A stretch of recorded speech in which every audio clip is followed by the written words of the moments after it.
This is part 2 of our case of low back pain, restricted spine rotation from restricted knee motion. My name is Jerry Hesch. I work at Hesch Institute in Henderson, Nevada, close to Las Vegas. Our website is heschinstitute.com, spelled H-E-S like Sam, C-H.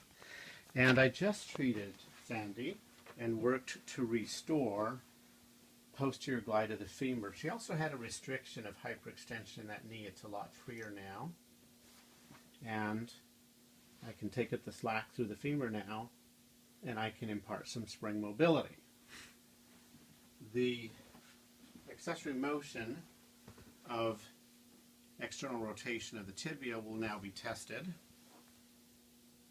And you can see that that little bit of play, it's a very small amount of motion, but it's important for physiological function, is restored. And here's play in the opposite direction. A little bit of give there. Okay, and when I came and tested, lifted that up, you spontaneously noted that it was different. Yes. Let's have you stand up and see if there's any change.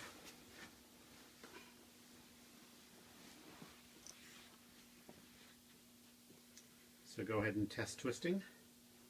Okay. Wow, I can go all the way around now.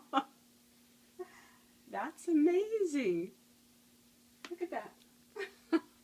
Well, we know we improved your spinal rotation by improving rotation in the knee joints. I think that also allowed more rotation in the foot and ankle, and more rotation in the hip, and then the pelvis, and then the spine. That's my theory. The proof is in the pudding, so it'll be interesting to see you comment in a week if there's any difference, if there's carryover. I would predict this to continue. I think you'll be able to keep this motion. I think it would take a large passive force to restrict that mobility. Okay, I think it will continue to stay improved, and I look forward to some feedback on how your spine is responding to this.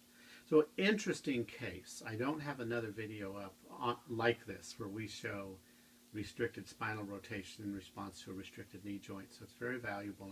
I thank you. Oh, well, thank you. You bet. Thanks. Cool. All right.